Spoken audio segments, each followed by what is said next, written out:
Squid game का आखिरी season interesting secret से भरा हुआ है। ये हमें गेम के बारे में इनक्रेडिबल डिटेल्स बताते हैं और ये ऑलरेडी कंफर्म हो चुका है कि हमें फ्रैंचाइज की अगली सीरीज में क्या देखने को मिलेगा। इसी के बारे में हम आज बात करेंगे। आज सिनेनियन पर मैं आपको बताऊंगा स्क्विड गेम सीजन 3 की 20 क्यूरियोसिटीज और सीक्रेट्स। रेडी? चलिए शुरू करते हैं।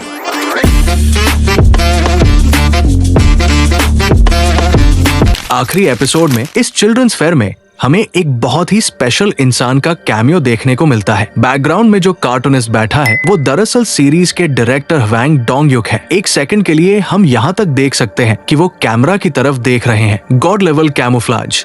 जब गार्ड नंबर 11 प्लेयर की फाइल्स ढूंढता है तो हमें बाई तरफ एक खास फाइल दिखती है। इसका कोरियन टाइटल ट्रांसलेट करने पर मिलता है ब्लैक लिस्ट ऑफ प्लेयर्स। हम मान सकते हैं कि इस फाइल में वो लोग हैं जो गेम्स में पार्टिसिपेट करने से बैन है। ये जानना इंटरेस्टिंग होता कि किस टाइप के लोग बैन होते हैं, लेकिन सीरीज हमें इन फाइल्स के बारे में और कुछ नहीं दिखाती।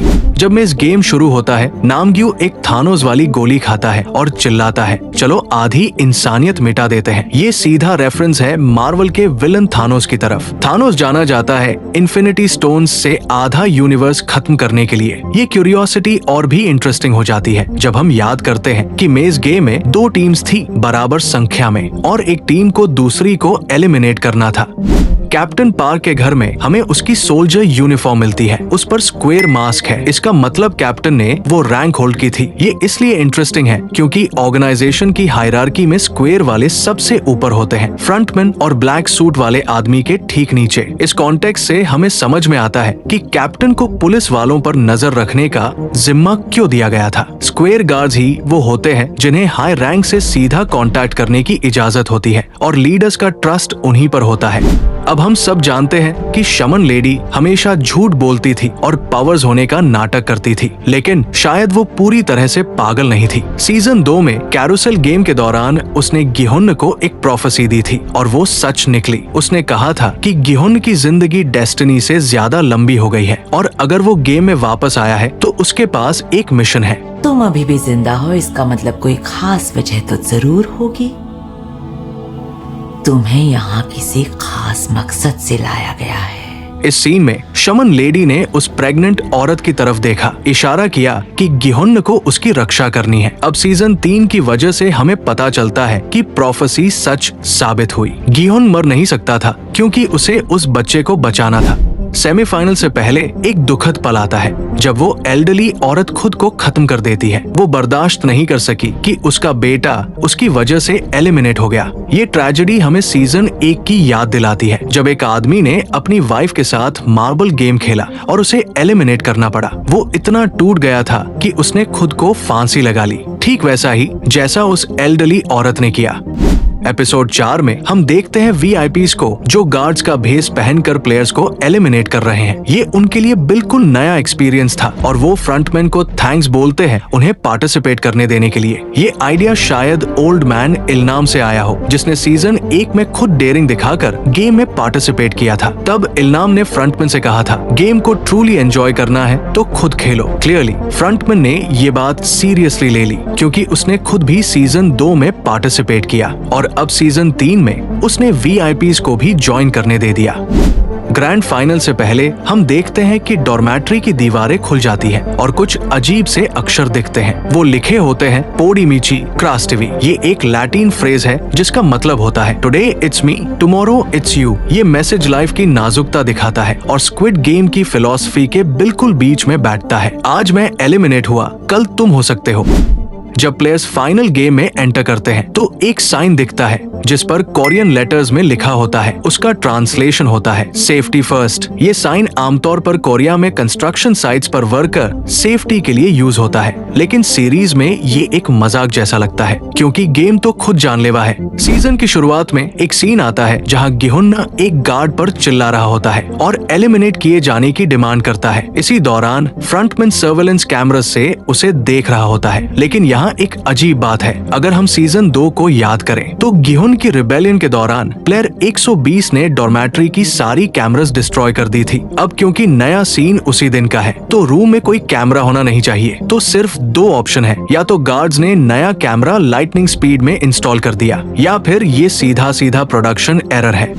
जब मिस्टर चोई कैप्टन पाक के घर में घुसता है तो उसे सेलर के रिक्रूटर के साथ एक फोटो मिलती है। इसका मतलब ये दोनों दोस्त थे, लेकिन एक सेकंड के लिए हमें कैप्टन की एक और फोटो भी दिखती है जिसमें वो फ्रंटमैन के साथ है। इससे पता चलता है कि कैप्टन पाक की ऑर्गेनाइजेशन के लीडर से भी दोस्ती थी, और ये बात इसलिए भी सेंस बनाती है क्योंकि मरने से पहले कैप्टन पाक ने फ्रंटमैन को थैंक यू कहा था। उसने बोला, मुझे तो पहले ही मर जाना चाहिए था, लेकिन फ्रंटमैन ने मुझे एक और चांस दिया। मतलब इन दोनों के बीच कोई इम्पोर्टेंट कहानी थी जो हमें कभी दिखाई नहीं गई। मेज गेम के दौरान गिहोन देहो को एलिमिनेट करने के लिए ढूंढ रहा होता है। उस सीन में अगर ध्यान से देखें तो गिहोन के पीछे दीवार पर जो क्लॉक है वो नंबर दिखा रही होती है 456। ये सीधा रेफरेंस है प्रोटैगनिस्ट का, और ये मोमेंट कोइंसाइड करता है जब गिहोन को देहो का खून मिलता है। क्लॉक जैसे कह रही हो अब टाइम आ गया है गिहोन का, और थोड़ी देर बाद हम देखते हैं कि उसने देहो को एलिमिनेट कर दिया। जब में इस गेम शुरू होता है तो हम देखते हैं कि यूट्यूब प्लेयर नामग्यू से बात कर रहा होता है। अगर हम एमजी कॉन के पीछे दीवार पर देखें तो कोरियन लेटर्स में लिखा होता है बी केयरफुल विद पीपल। ये फ्रेज प्लेयर्स के लिए एक वार्निंग की तरह है, खास तौर पर एमजी कॉन के लिए, क्योंकि उसने नामग्यू से डील करके कई प्लेयर्स को एलिमिनेट कराया, लेकिन उसी एम्बिशन में गलती से प्लेयर 120 को भी एलिमिनेट कर दिया। वो दीवार उसे वार्निंग दे रही थी, लोगों से सावधान रहो, पर उसकी लालच ने उसे अंधा कर दिया। सेमीफाइनल से पहले प्लेयर्स को जो डिनर दिया जाता है वो सिर्फ सैड पोटैटोज होते हैं। ये कॉन्ट्रास्ट करता है पहले मील से जो काफी कंप्लीट था। ये ऑर्गेनाइजेशन की क्लासिक टेक्निक है, शुरुआत में प्लेयर्स को अच्छा खाना देकर उन्हें खुश करना ताकि वो खेलने को तैयार हो जाएं। फिर धीरे धीरे खाना कम कर देना ताकि भूख से वो इरिटेट और वायलेंट हो जाएं। सीजन 1 में भी ऐसा ही हुआ था। पहले दिया गया फुल मील, फिर बस एक अंडा और सोडा। भूख ने प्लेयर 101 को मजबूर किया कि वो दूसरों का खाना चुराए और एक को मार डाले। स्क्विड गेम में ऐसे ही ट्रिक्स यूज होते हैं प्लेयर्स को मैनिपुलेट करने और कॉन्फ्लिक्ट क्रिएट करने के लिए। फाइनल्स में वीआईपी शो का मजा ले रहे होते हैं और उनमें से एक कहता है कि प्लेयर 456 को दोबारा गेम में लाना एक एक्सीलेंट आइडिया था। ये सुनकर फ्रंटमैन अपना सिर घुमाकर कैमरा की तरफ देखता है जैसे वो हमें देख रहा हो। ये बिल्कुल वैसा है जैसे डेडपूल मूवी में होता है। Breaking the fourth wall VIPs दरअसल सीरीज के प्रोड्यूसर्स को कंग्रेचुलेट कर रहे हैं कि उन्होंने गिहोन को वापस लाकर लास्ट सीजन में धमाका करवा दिया। सीरीज का एंड एक एपिक सीन से होता है जहां एक अमेरिकन रिक्रूटर एक होमलेस आदमी के साथ डाकची खेलता है, लेकिन सबसे बड़े फैंस ने नोटिस किया कि इसका कोई सेंस नहीं बनता क्योंकि डाकची एक कोरियन गेम है और अमेरिकन्स ने बचपन में ये गेम कभी नहीं खेला। मोस्ट लॉजिकल बात तो ये होती कि रिक्रूटर कोई अमेरिकन चाइल्डहुड गेम खेलता, लेकिन प्रोडक्शन ने डाकची को चुना क्योंकि वो सीरीज की पहचान है। ये साफ प्रूफ है कि ओरिजिनली सीरीज को दूसरी कल्चर्स में अडेप्ट करने का प्लान नहीं था। अब फ्रैंचाइज को एक्सपैंड करने के लिए उसे इंटरनेशनल बनाना पड़ रहा है। कई महीनों तक एक थ्योरी वायरल रही कि गिहोन नेक्स्ट फ्रंटमैन बनेगा, और हाँ, ये थ्योरी पूरी तरह सच तो नहीं हुई, लेकिन सीजन 3 ने हमें इसका सॉलिड कनेक्शन जरूर दिखाया। ग्रैंड फाइनल से ठीक पहले फ्रंटमैन ने गिहोन को एक नाइफ दिया ताकि वो बाकी प्लेयर्स को एलिमिनेट कर सके। ये एक टेस्ट था। अगर गिहोन मान जाता तो ये साबित हो जाता कि एक अच्छा इंसान भी करप्ट हो सकता है। फ्रंटमैन ने ऐसा इसलिए किया क्योंकि वो गिहोन को रिक्रूट करना चाहता था, और ये मैं कॉन्फिडेंटली कह सकता हूँ क्योंकि बाद में हमें फ्लैशबैक्स में दिखाया गया कि ओल्ड मैन इल्नाम ने भी ऐसा ही ऑफर फ्रंटमैन को दिया था। फ्रंटमैन ने वो ऑफर एक्सेप्ट किया और ऑर्गेनाइजेशन का हिस्सा बन गया। अब प्रेजेंट में फ्रंटमैन चाहता था कि गिहोन भी वही रास्ता चुने, लेकिन गिहोन ने वो नाइफ नहीं उठाया।